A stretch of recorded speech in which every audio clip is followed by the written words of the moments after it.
Hello and welcome to this Tech Talk for the Winter Classic Invitational Student Cluster Competition. And we have something that's going to be extremely helpful to all of you students out there competing for the crown. You are going to have the opportunity to use some of the very best professional profiling and application, I guess we look at application optimizing tools out there from Arm. And this is the Arm, what do you guys call this? So this is Arm Forge. Our tool is called Arm Forge. And that was the voice of the very best expert available on Arm Forge, and that's Bo Paisley. We also have Andrew Westergren on the call too. Say hi, Andrew. Hey, Dan. Hi, folks. And Andrew is the point of contact for us, and he's the one that set this all up. So thank you very much, Andrew. We really appreciate it. Thanks, Dan. So, Bo, what are you going to take us through today? Yeah, Dan. So I'm going to be presenting our tool, Arm Forge. So Forge is the integration of our debugger, DDT, our source code profiler, map, and our application profiler, performance reports. And these tools are very much optimized and designed from the ground up for multi-process, multi-thread applications, in particular HPC codes that might run on a handful of processes to we run on supercomputers with hundreds of thousands of processes. We've run the full scale of Oak Ridge machine with thousands of GPUs. So these tools are focused for HPC. So for folks that are working on applications in that domain, our tools are really the tools of choice for multi-process, multi-program code. Fantastic. Let's do a little bit on definitions. What is application profiling? So application profiling is focusing on the high-level application of itself, not internally at the source code. So for example, if you have a program like GROMACS or WARF, which is kind of the world I came from, a big part of getting the code to run well for a lot of people, particularly end user scientists, is not modifying the code or optimizing algorithms within the code. It's deploying the code on your system in a way that makes best use of that system. So clusters vary immensely. They might have dozens of cores. They might have a few cores. They might have high process cores, high memory.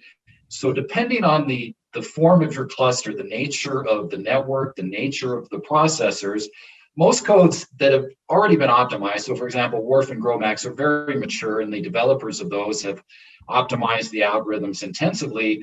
When you go to run it, when the scientist goes to run it or the application user goes to run it, it often requires you need to tweak it a little bit to make best use of the system that you're running on. Of your specific hardware. Absolutely, your specific hardware and your specific run. So for example, GROMACS, it could be used in contexts ranging from a handful of processes to thousands of processes.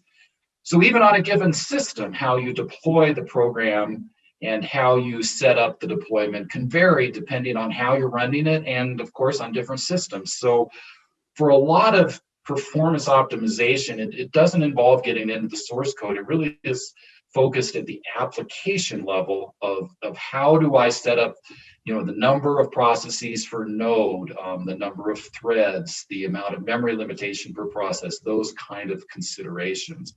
And that's kind of the starting point in performance, and we'll be showing that in performance reports. Fantastic. Well, let's dig in. Okay, let's. Okay, you have my desktop here with the PowerPoint? Okay, we have it. All right, so I'm just going to go through a quick PowerPoint of what our tools are and the highlights, and then we're going to dig in with some actual hands-on demo. Great.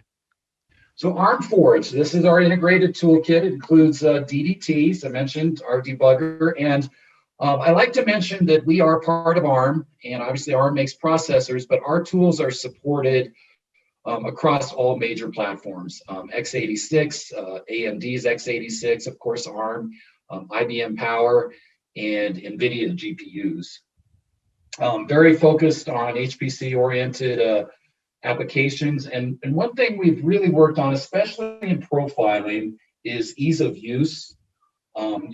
With a lot of computational scientists, there's a lot of expertise to drill down and do very sophisticated performance analysis.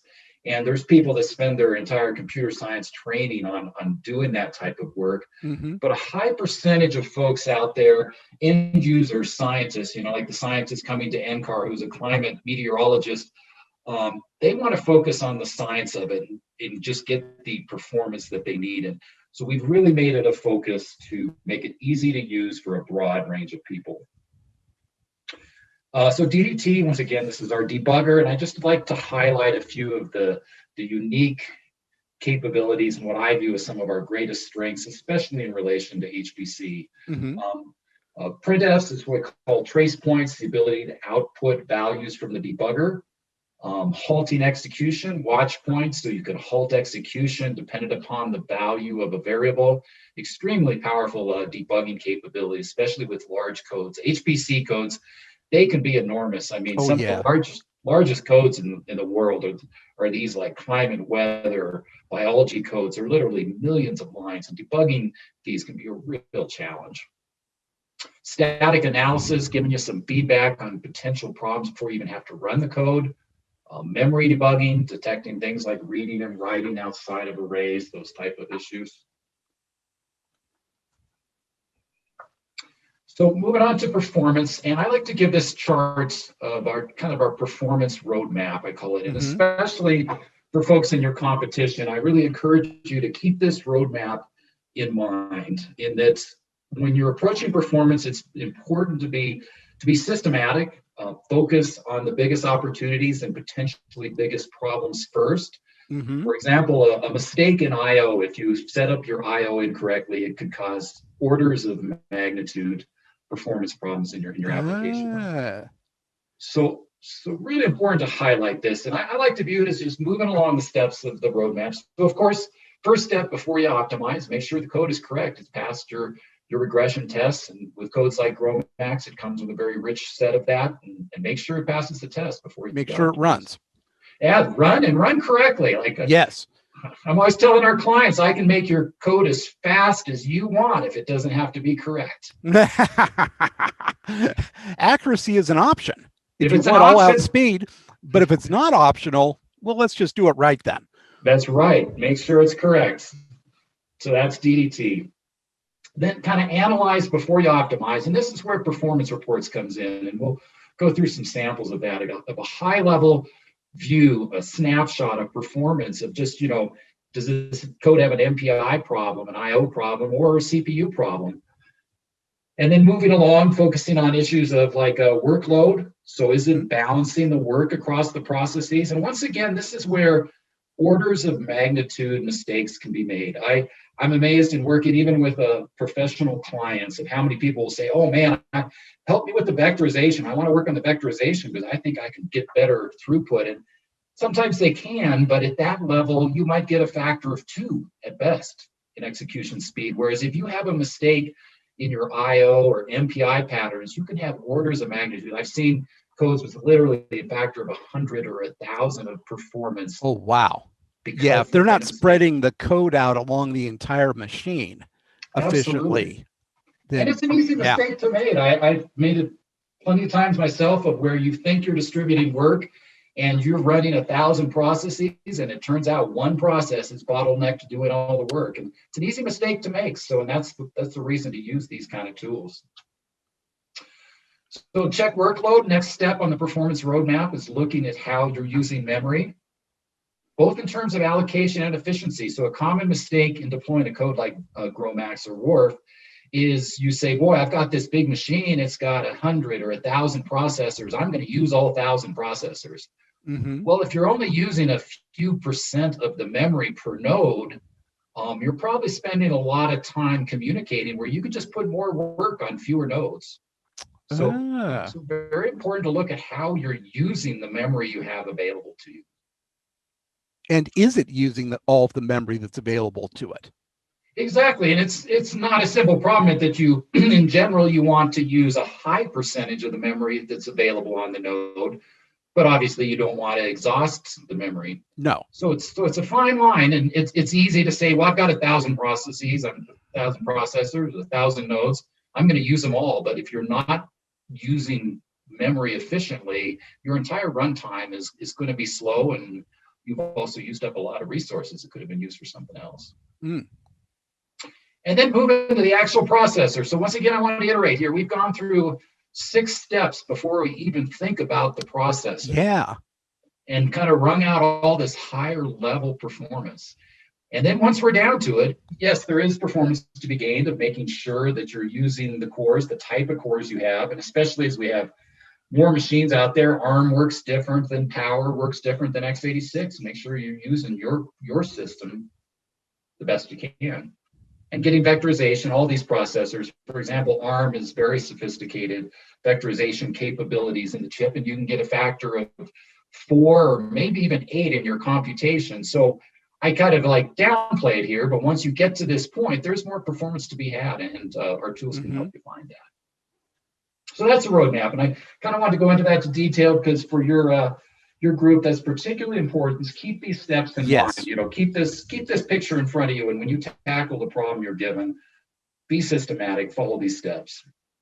And then, of course, the last step, if you're changing configuration, even if you're not changing the code, if you're changing the configuration, once again, once you've reconfigured, make sure it's correct. Make sure it's accurate.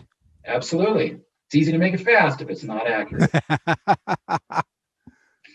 So performance reports. So this is kind of, this is our application level tool, very high focus. So on the left here is the actual output. It's a single page HTML file. So we see at the top, there's some information about the run. Then at a high level, it shows the breakdown of time spent within compute, MPI, and I/O. And if you're using a GPU, compute will be broken down between the GPUs and the host processor. That's very useful. It's pretty cool. So this bar chart will be a mix of purple and dark green. And so you can very quickly get a sense of how you're using the GPUs. And with GPUs in general, you want to be using them as much as you possible. And since it's one node, there's no MPI time. Correct. So for GrowMax, for example, hopefully you're going to have several nodes. So, but this run was a single node, so there's no MPI. And kind of a side note to the roadmap, if you get in a situation where the code is not running well, a good technique of eliminating I/O or eliminating MPI, and to a large degree I/O, is bring it down to one node. Run on one node, see what the performance looks like, and it's easier to spot compute type problems on one node than when you're using multiple nodes. And then gradually go higher. Exactly. One node, 2 node, 3 node. Probably the max we're going to see is 4 nodes in this. Okay. But everybody will have at least 2. So yeah, 1, 2, 4, in general, kind of a geometric progression, because a lot of these codes, the way they do communication, they're optimized for kind of a power of 2. For example, I know in Wharf, if you use a power of 2, you're going to get better performance than if you don't use a power of 2. So that's just an old timer's rule of thumb there. Yeah, and get a feeling for how you scale. Absolutely, very important on that. So if you go to 2 nodes and it takes, if it's not somewhat linear, it's probably time to back up and study MPI and I/O closer. Or if it goes down, then you've got a real problem. You got a real big problem then. So and that has happened. Yes. It does happen. I've done it. Yes. Okay, so this is the high level. So at this level, you don't need symbols or source code, so you can run the fully optimized deploy build. Mm-hmm. Very low overhead, typically less than 5%. Runs at very large scale. We've run this at full scale on several top 500 supercomputers. Can also be helpful in regression tests. So do the direct output, or we output JSON files. You can integrate with Bamboo, Jenkins, those type of tools. Great stuff. So that's our application profile and performance reports. So the next step, if you find a problem where it's kind of beyond configuration and you need to look in the source code, there's something wrong with MPI communication or I/O or some type of bottleneck, the next step would be use MAP, our source code profiler. And once again, these are just some of the highlights and what I view as some of our strongest capabilities. Detecting memory issues. MPI, especially as we scale up, that's probably one of the single most useful aspects of map. It's very easy to see MPI and balance problems, make sure that you're using the nodes Okay. correctly. Openmp, so I forget in GrowMax if you're going to have the opportunity to play with Openmp or not, but I believe that they have hybrid capabilities, and if they do, I suggest playing with those. I think all of them do, NAMD and lamps and Openfoam as well. Yeah, those. So Openfoam I'm quite familiar with. Wharf I'm very familiar with, and Wharf introduced this about 10 years ago. But it's interesting. Depending on your deployment, you can really affect your performance of playing around with Openmp versus processes. For example, at Dakota, I was working with at large scale. We'd run it on both the NCAR machine and the Los Alamos machine, and how we used threads versus processes was very different on those. The Argon machine is a Blue Gene, and it was much happier running lots of processes but not lots of threads. Okay. The x86 machine at NCAR, it was a totally different story. The exact same application run, I did much better by using a lot of threads and fewer processes. So Interesting. this is a nice way to play around with that. So as you configure GrowMax or whatever codes you're playing around with, tweak those knobs of threads versus processes. And do some testing and see where it peaks, get a feel for it, extrapolate Absolutely. and interpolate from there. Absolutely. Especially if you only have 2 or 4 nodes, you're going to have to take advantage of threads to get best performance. But just don't assume that the number of cores you have is the number of threads you want to use. Sometimes there's reasons for using fewer threads than you have cores. Then the nature of how it has memory usage might make that more offensive. For example, in Wharf, typically it's seldom used more than half the number of cores. The number of threads we use would be half the number of cores. So a lot of dials there to play around with when you're trying to get best throughput. And both map and performance reports can help you see that. Fantastic. I'm loving this stuff. Great. So just a little more on map, and I'm going to give a little bit of show and tell on how map actually works, but it's very visual oriented, very scalable. And it's an important thing to note is it's a sampling profiler, not a instrumentation profiler. What's the difference? So on an instrumentation profiler, you need to go into your code and add some stuff, either some pragmas or some actual code calls, modifying the code saying, okay, here's a block, here's a function that I want to time it and get some data on this function, this block of code. Whereas a sampling profiler, you do not modify the code at all. You just add a -G to get symbols and leave the optimization. One thing important to remember, because it's easy to forget, is you want to run it fully optimized as if it's the deploy build. So make sure you check out the make files because for example, in GrowMax, I'm pretty confident that if you say debug build, it turns off optimization. But if you say release build, you don't get symbols. So you might have to manually tweak some stuff there. A lot of these big codes, release build is no symbols optimized. Debug build is symbols, but no optimization. So you might have to tweak some stuff there. Okay, so run the production code. Run the production with -G added, and it's to run map, to get the bulk of the utility out of map, you need symbols. And remember that, students, -G. -G, yeah. A lot of codes, for example, a lot of the DOE labs are changing their best practices to always include symbols, even in release builds. The overhead with compilers these days is very modest. So a lot of them are changing, but a lot of codes out there, you need to check. I'm not sure in GrowMax. And that's the other permutation they should be looking at, are different compilers. Absolutely. If you have multiple compilers available to you in 2 dimensions, for example, most development environments I've been involved with, we very much try to have 2 compilers, first and foremost for program correctness. These large codes, it's frequent to kind of bust the compiler. And it's really good to run your regression tests using 2 different compilers. So pretty much everybody will have Intel and GCC probably. But there's other options out there too. But very good point. Use 2, both for program correctness and for performance. So Python, sounds like you guys won't be doing this, but our tools were Python, just happens to be in my slides here. Okay. Another one, especially I'm guessing you guys, like most of us, are going to be, quote, working from home.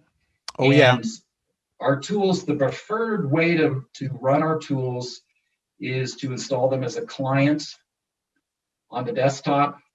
And I have a reference here of how to do that. I won't go into that in our video.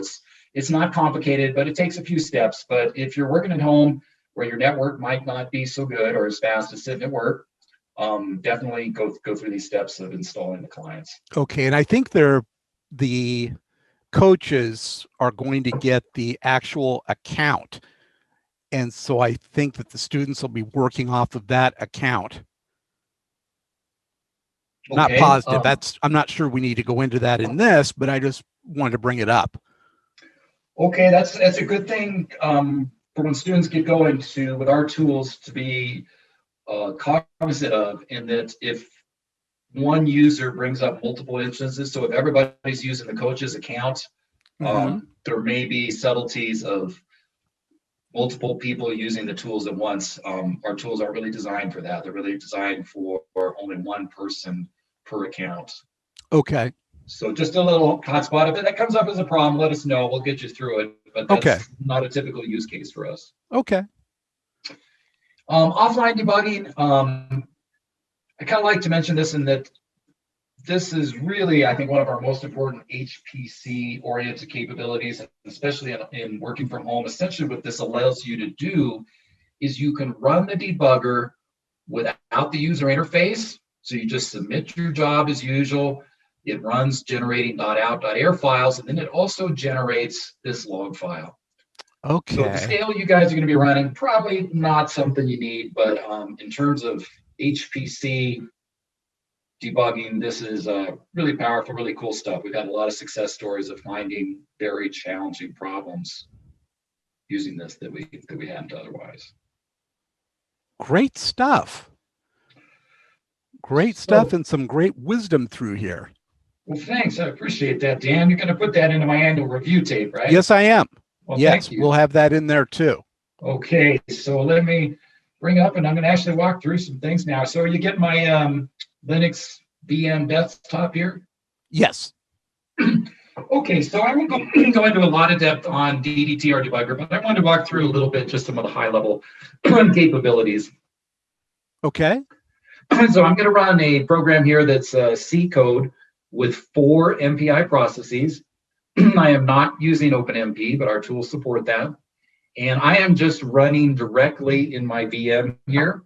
But the typical mode would be to go into your batch file, prefix your existing MPI run, app run, whatever launcher you use with DDT. And then when it launches, it'll connect to the remote client.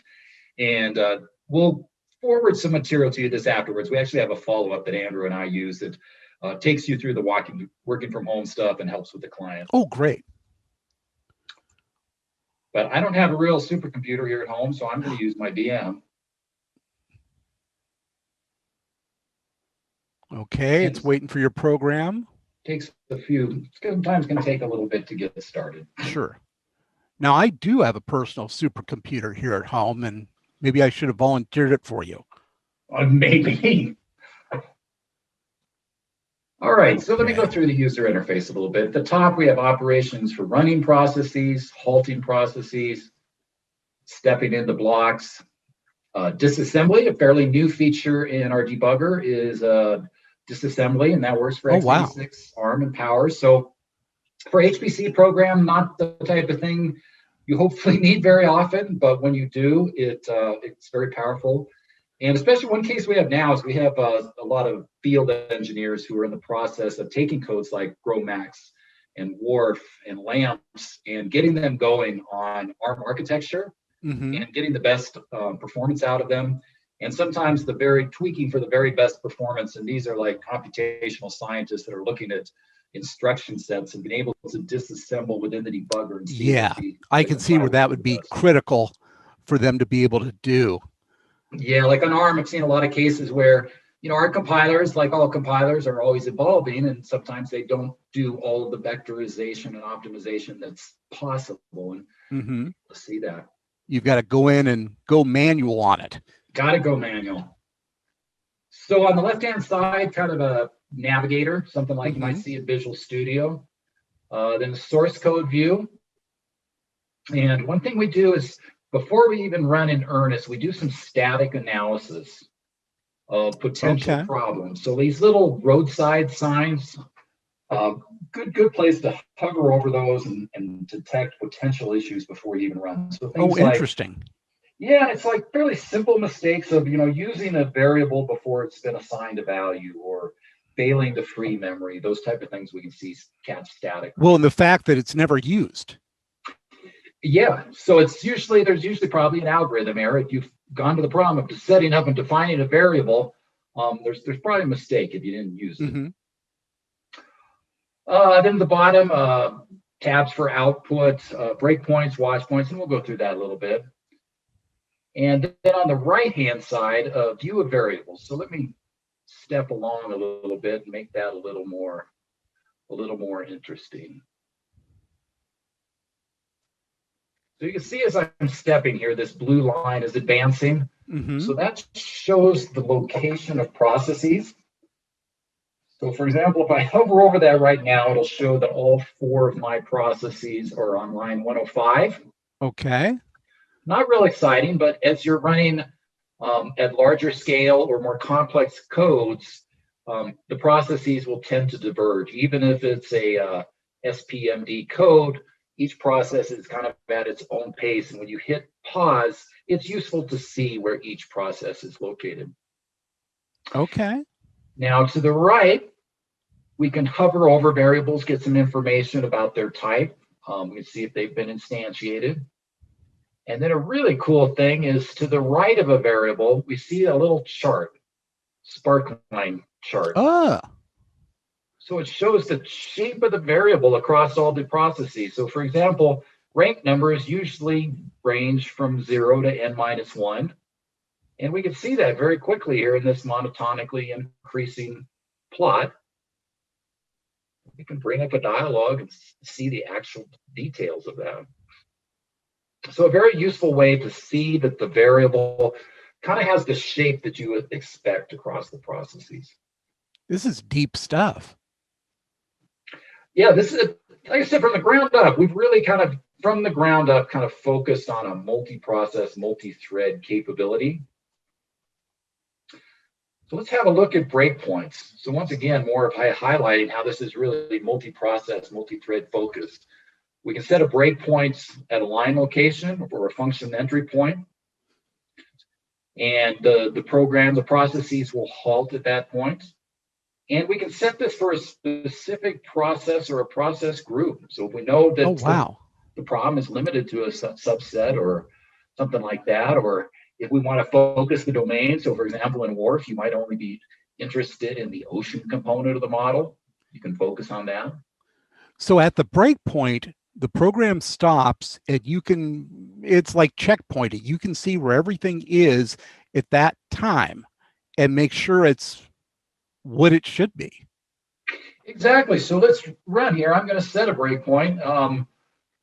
And I'm just going to say all processes run to line 112. And I'm going to hit play. Okay. And it shows us that all 4 processes have indeed done that.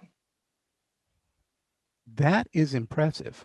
And it shows the current state. So indeed, Dan, it's very similar to a checkpoint. I kind of wanted to highlight in terms of like some of large HPC codes. It's a little different in that it's not actually dumping the state. Yeah.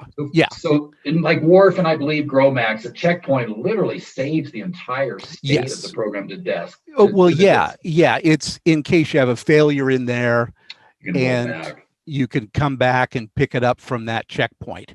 Exactly. So watch points. So breakpoints halt execution dependent upon the location.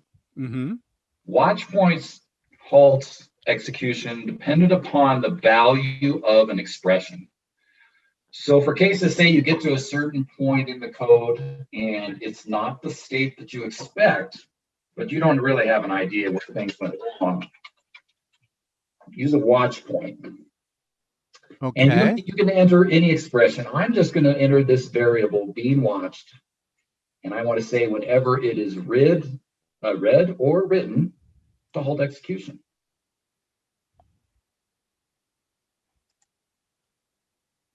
Uh-huh. And there we go. It shows us that all 4 processes halted on the next. Read write. Exactly. Wow. This is very cool stuff. Cool. So I'm going to actually restart. There's one more thing in DDT I kind of want to highlight here. So I'm going to restart because I kind of passed by the. So when we're on our cluster, this is kind of an illustration of you can actually restart, rerun the program without giving up your position in the queue.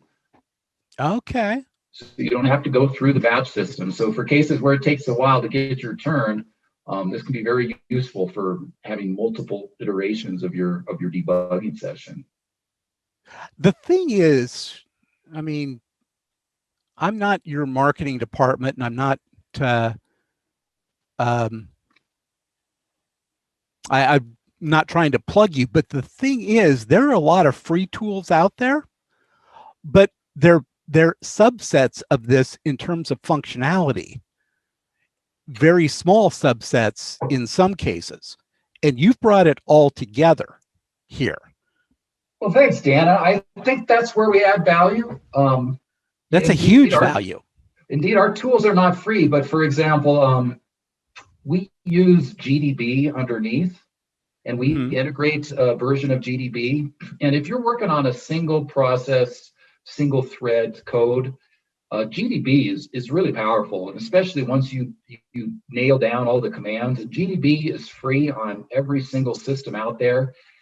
And for quick and dirty debugging sessions of a single process thing, that's a great tool. And if that's the depth of what you're doing, that's a great free tool. There's also some free IDEs that go around GDB. And so for those cases, indeed, there are some free tools, but I think especially in HPC, as you get to multiple process and then you add in multiple threads per process, that's where we really add value. That's the thing. There's so many balls in the air, and being able to track them all at any given point and having the system in a way diagnose its own performance problems. Indeed. That's a big deal. And that's why I'm so excited about giving the students this opportunity to use these tools. Oh, absolutely. And one thing I wanted to highlight with DDT is, as we talked about, a lot of your students' focus is really going to be at the performance level of configuring it. Yes. But one way to view the debugger, it's not just a tool for finding and fixing problems. It's a great tool for understanding the code. And we're just touching on it. And I've had several positions before I had access to a tool like this. For example, on Wharf, I spent a lot of time puttering around, looking at it, trying to understand the code before I was actually doing anything that I was supposed to be doing my work, so to speak, and using the debugger to understand the code. So if you have a performance issue and you've narrowed it down to a certain section, even if it's not a matter of fixing it, the debugger can really help understand. That's a really good the point. algorithm of the code and how it's communicating. So you can actually see what's going on with the debugger and not have to, like, walk around in the dark. Yeah, and it's like, or having print statements, which are, in performance situation terrible and have to remodify code. But if you're trying to understand at a pretty deep level to find a potential performance opportunity, use the debugger as that kind of tool. It's not just for fixing bugs. Excellent. So one more in DDT I just wanted to point out is, and especially when folks are getting started with this, is I really want to highlight the importance in compiled code of trying to avoid using print statements.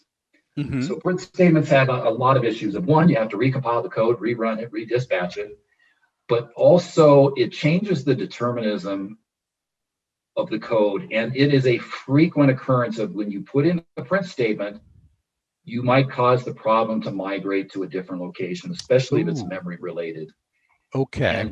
And as you go to higher scale with lots of processes, that problem really amplifies itself. So I really encourage, try to avoid print statements, use your debugger to get values, output the values to understand the code. So trace points are our answer for that. So similar breakpoints, we can set it for a line location, a specific process, and then the values you want to output. So I'm going to output the values of X and Y, which are just kind of loop control variables in this loop here. Okay. And then once again, we can limit the domain. Conditional. So for example, if it doesn't occur until after iteration, I, J, K, whatever, focus the domain. Okay.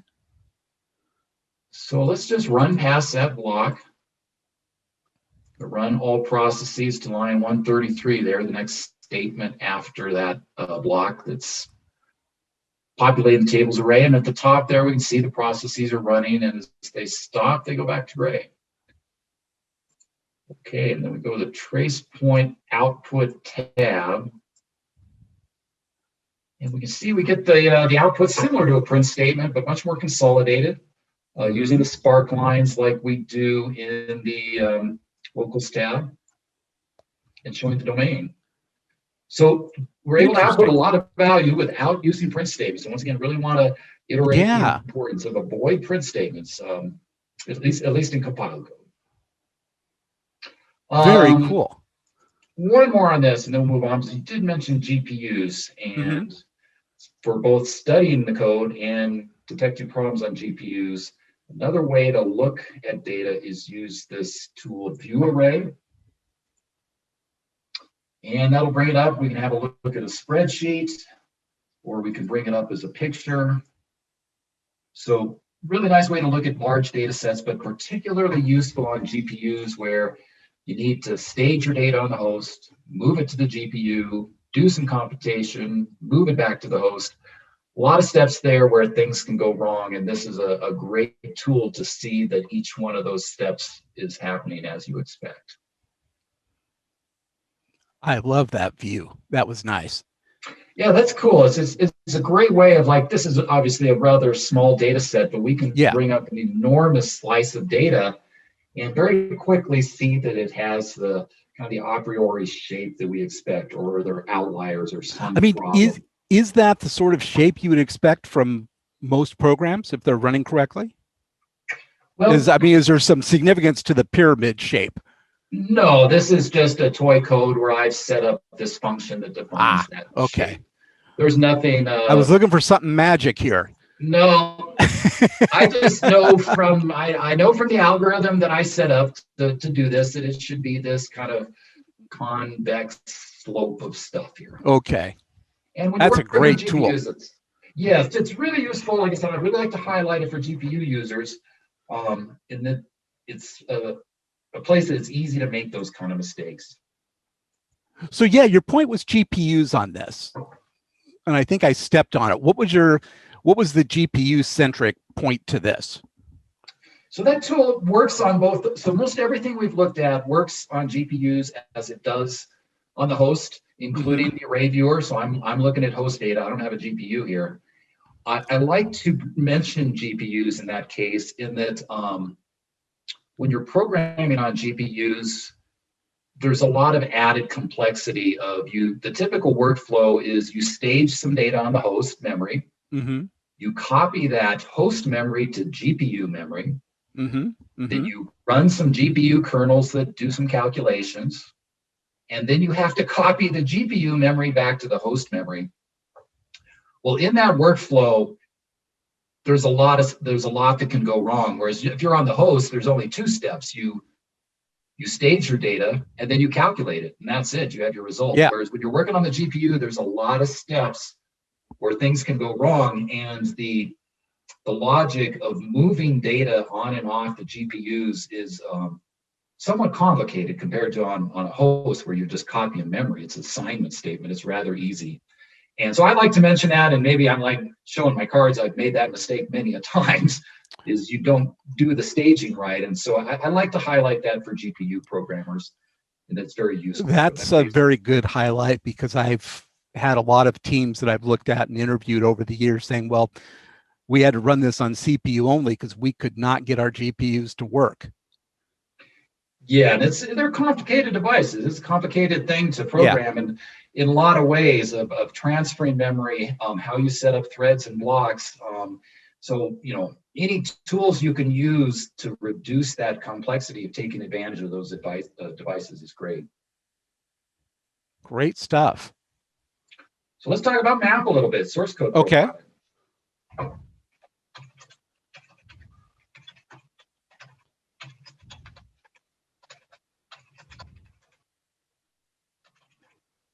So let me talk a little bit about the workflow of map. So DDT, except for offline mode, is pretty much an interactive tool. You use the user interface to step through and study and analyze and figure out your code. Mm-hmm.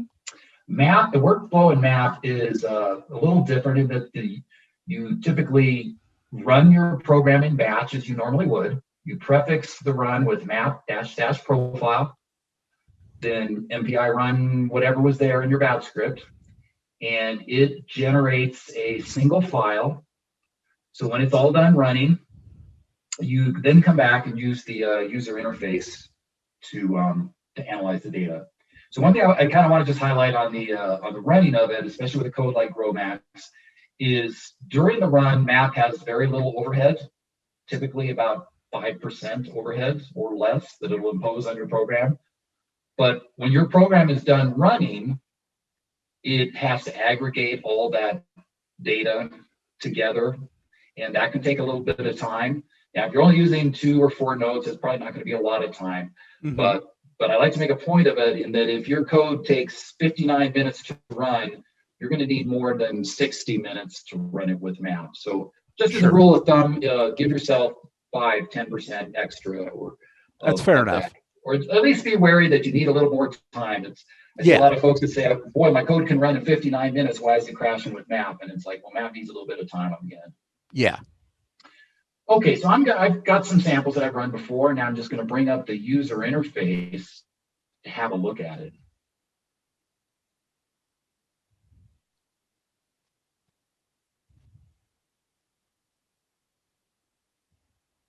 Okay. All right, so let's go through the user interface a little bit. At the top here, it has information about the run. You can get the actual details of the run, of how many nodes you used, sampling rate. Mm-hmm. Then there's several charts. And in all these charts, the horizontal axis is the timeline of the run. Okay. So in my case, it was about 10 seconds. So another just a tip I wanted to make is map works best if you can run for at least several minutes. 10 seconds is a little bit on the short side. I'd recommend your data is going to be best if you can run for at least several minutes, 10, 20 minutes. Sure. So in these charts, the top one is what we call the activity diagram, where it shows time spent at a very high level, kind of these bar charts. So it shows single thread compute in dark green, time spent with MPI in blue, time spent in IO is in orange. And if we had GPUs, that would be in purple. If we had Luster, it would be in beige. There's about 8 metrics. So we can see at a glance, without knowing anything about this code, how it's spending its time. It's all in single thread compute. There's no multi-threading. There's no GPU. And it's got a couple chunks of MPI going on there. So when you're picking up a code, like a big HPC code, like GrowMax, and just want to get a sense of what does the performance look like? Does this thing, how's it using multi-threading? How much MPI is going on? How much IO is going on? You'll start with performance reports. It'll give you a high-level picture and bring it to map to drill down to a little more depth. So underneath the activity diagram are various charts where within the plot, it shows the minimum and the maximum, and then kind of a shading. I only had a couple processes here, so I don't have much shading around that. But we can hover along, get kind of the instantaneous value. And that's the default, but there's about 30 various metrics that we get. Wow. In the source code view, so in the source code view, next to each line of code, we show the time spent on that line of code. So for example, the call to imbalance was 13%. It was about the first 13% of the run. The call to stride was about 71%. Looks like it was all in single thread compute. It was in the second phase. Mm-hmm.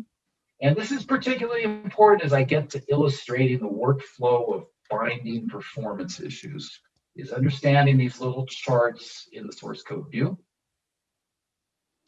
And this is the real heart of what MAP does well, is looking at these charts, finding opportunities, and correlating with the source code. But that said, we also do kind of a bottom-up analysis, kind of analogous to what you might see in gprof, where you just want to see time spent per threads or time spent within functions. Mm-hmm. But I really encourage use the charts, especially with multi-process programming. And then once you've kind of narrowed it down, you've concluded, yep, it's in my FFT, then use this bottom-up technique. This so let's is walk. Very powerful. Go ahead, keep going. All right, so we're getting there. So we see in the activity diagram, there's some big chunks of blue. And in general, we want MPI to be as minimal as possible and usually to have kind of a spiky pattern. So like in most of the metrics here, we see that it's not doing much and then there's a little spike. So for example, in WRF, you have a processor doing a bunch of calculation. It's doing physics on a little swath of the earth. Mm-hmm. And when you get to the end of it, it exchanges some data with its neighbors, and its neighbors exchanges data with that processor, and they get back to work. So you want to have a minimal amount of time communicating because you want each node, each processor to get back doing its work.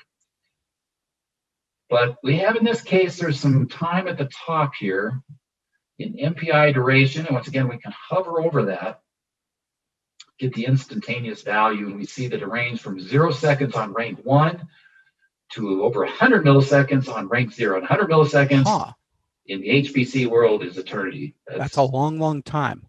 That's a long time, especially I'm not even going over any network. I'm going memory to memory here. Oh, wow. So let's focus on that. So let's go back to the default. Let's add that in. So that MPI duration, something going on there. So we've got this pattern. It's an issue, and kind of the workflow of investigating this. We highlight that section of the chart. Mm-hmm. And MAP does a couple updates. To the left of the chart, it shows us the time spent within that selected window. And then most importantly, in the source code view, it updates to only show data for my selection. Okay. So we see that 100% of my selected window is in this imbalance function. Now, the mode of finding this is we go to View, Fold All. So we're going to collapse all the blocks of code within this view. Okay. And then block by block, we're going to drill down and see if we can understand what's going on. So for this block on line 81, 100% is within that block. We can look at the right here, get some details. Maybe not anything too elusive yet, but keep drilling down block by block. So at this point, we've narrowed it down to 72% is on block 83, 27% is on block 88. And keep going. At this point, we've narrowed it down to these 2 lines of code. So 72% on this square root computation line and 27% on this reduction on line 88. So this is a good use case for going back to the debugger. And one thing I've done in kind of training classes is have half the people study the code at this point, see what the problem is, have half the people go straight to the debugger and step through in the debugger using the capabilities there to look at variables, look at arrays, and see what's going on. And with little exception, people that use the debugger to study this block of code will find the problem much, much quicker than those that try to just intellectually solve it. And in this case here, what I've done is I'm iterating over the rank number, so I'm not distributing the work across all 4 processes very well, or 2 processes on this run.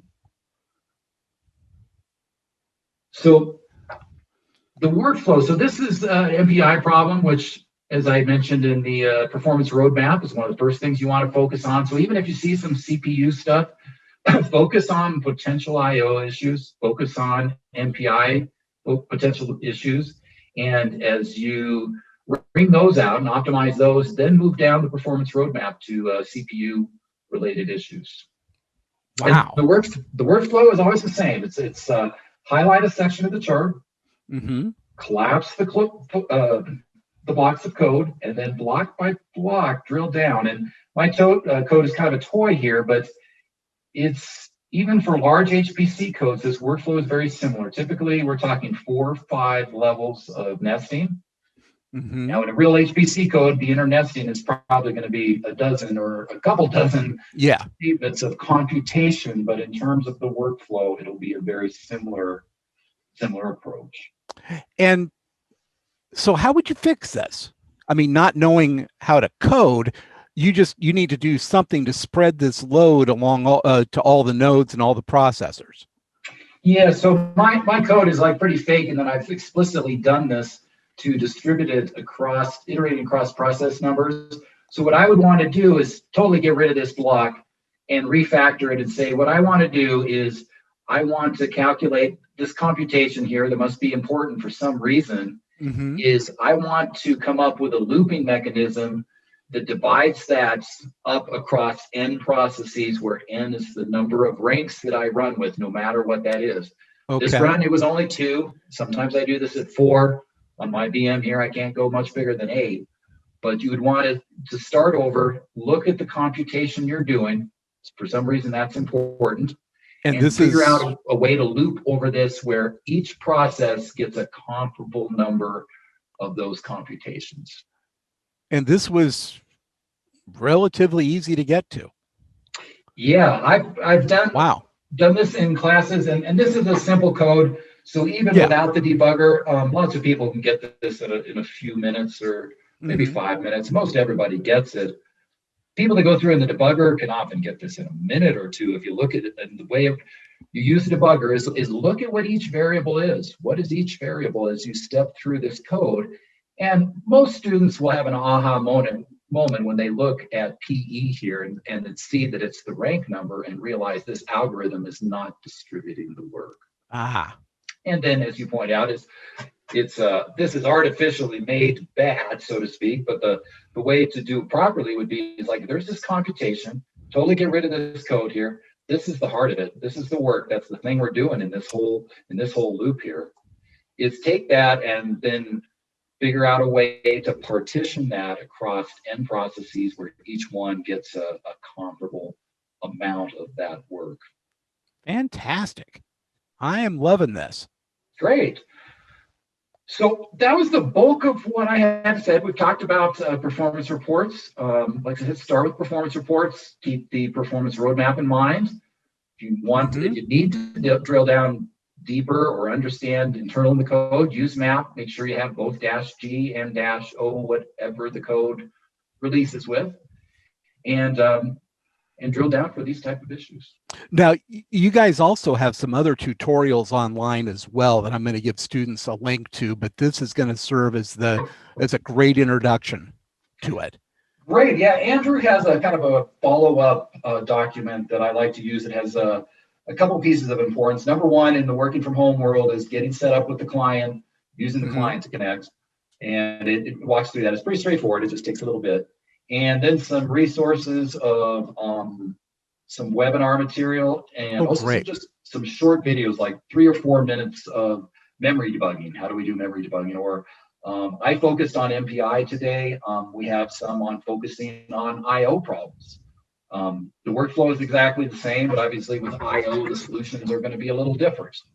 I think we have a webinar of how to use parallel IO to eliminate bottlenecks in a situation where you have an imbalance like this. Again, I couldn't be more excited to get the students using this. I think it's going to help them so much in this competition. Great, I hope so. And obviously, we like, students get started out with our tools early, and it's been fun for me personally. When I started with Alinea, I had never even heard of our tools, and our main competition is what I used and all I knew about. And in the course of 6 or 7 years, our tools are available at most HPC computing sites. So if your students enter into this kind of industry and they come armed with knowing a little bit about what these are and how they work, they're probably going to be available where they go to work. And this will impress potential employers that they have this knowledge. Absolutely. Fantastic. Well, this has been great, Bo. Thank you and Andrew for putting on such an impressive show and for providing the tools. Absolutely.